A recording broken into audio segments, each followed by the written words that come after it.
My name is Jack Zakryshik. I'm the artist for the following works, and my question is, what is a cyclocross race day like for amateur professional cyclists?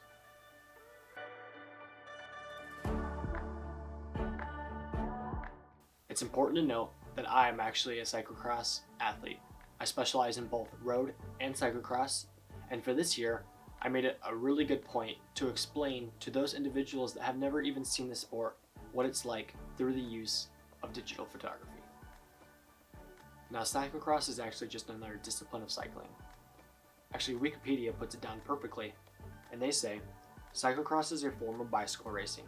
Races typically take place in autumn and winter and consist of many laps of a short course featuring pavement, wooded trails, grass, steep hills, and obstacles requiring the rider to quickly dismount, carry the bike, while navigating through the obstruction and then remount. So cyclocross has a lot of factors involved, however it just makes the sport super interesting. In the past, I've used film or photo to help other people understand what the sport is actually like. So this year for my AP Studio course, I had to use digital photography. Now film is a lot more natural for me, so using digital photography to help tell a story and to help other people understand how hard the sport was a huge challenge for me. Within my work, you're going to see elements of photography, such as composition, lighting, texture, to help you and others understand how hard the sport is and what it takes to complete a lap of cyclocross. For example, I use texture to help you and others understand what it takes for a rider to get through a certain part of the section. So in some photos, you're going to see it really dry and with some straw or dirt. And in some photos, you're going to see that it's going to be really muddy and gritty. And so it kind of varies from race to race, so I wanted to make sure that other people understood that each day of a race can be very different. Another example I used was composition. Now in one of the photos, a rider is climbing up Mount Crumpet off the bike, and you can only see him through a small window in the crowd.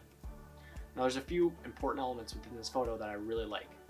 For example, the fans, you can see them being excited and helping encourage the rider. Another thing I like is you can see the suffering and pain on the rider's face. So therefore, in my editing process, I chose to make the colors very dim and unsaturated to help better understand how that rider's feeling and how it kind of gives you just a tired look. In one of my photos, I used color as a huge emphasis point on the rider's jerseys. Now in one of the photos, the whole photo is black and white except the rider's jerseys. Now on a race day, a rider can use their team's jersey, or if they have a certain accomplishment jersey, they can wear that too. Now in this specific photo, the athlete has 3 little stripes, and this athlete won the Pan American Championship race. Now that jersey is colored to help the viewer understand that the jerseys kind of mean something for the riders. So this athlete was supporting or showing, his accomplishment. Within my work in the year, I found myself starting to follow a theme, and that was showing the difficulties and hardships in the race itself, which is great. However, I started to realize that a race day is more than just the actual race itself. So I tried to show off a little bit more of the off-bike experiences, pre-race and after race. So one of my photos, the national champion Stephen Hyde, sitting in the crowd before a race and he's tightening his shoe. And so I wanted to, emphasize that pre-race is super important. You got to focus on your gear. I believe it was raining, so you kind of have to deal with that. And and it's just the race nerves. That's a huge part of the race day. I know for myself, I get super nervous, and so it was really important to emphasize those points as well. And another one of my photos, you can see that a rider, he's actually Dylan, my brother, after a race, you could see him smiling, mud all over his face, and so there's a lot of fun in the sport too. And so it's really cool to, and awesome for me to document that and emphasize that, after a race, it's exciting. You're done. You can, hang out with all the friends and talk about your race and just enjoy the rest of the day. Hello, my name is Dylan Zakryshik, and I am one of the athletes in several of Jack's pictures.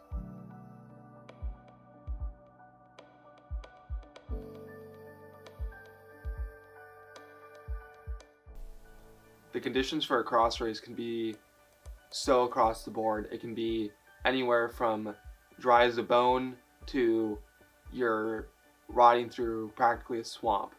There's been multiple times where literally mid-race I will have to yell to my mechanics, I need this because something is changing. So after a race, I mean, there's so many emotions that can go into it, whether it's you had a bad race, something happened, you had a mechanical, or there's the feeling that can't really be described because it's just so it's something that you have to experience yourself, and that's just the win.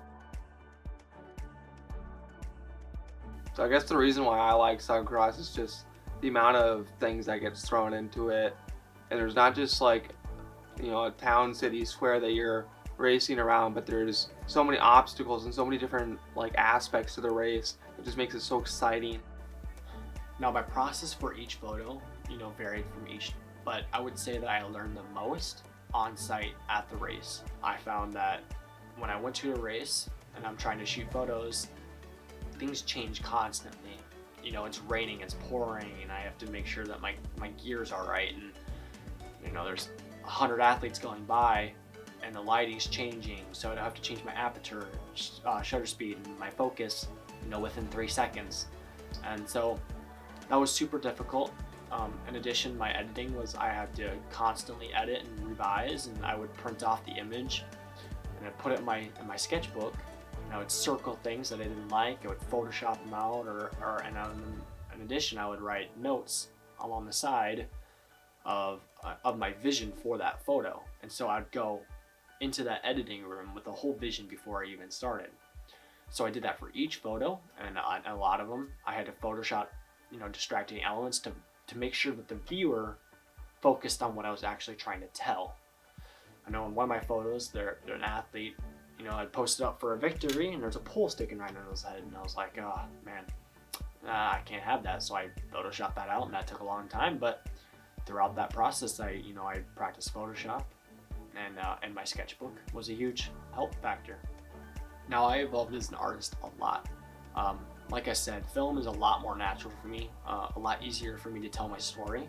And so through photography, I had to use elements such as texture and lighting and composition that we went over to help tell that story. So one still could tell the exact same thing that I want a 1-minute video to tell. So it was really cool, and I can use those elements and those fine details that I had to really put into the photo world into my video world.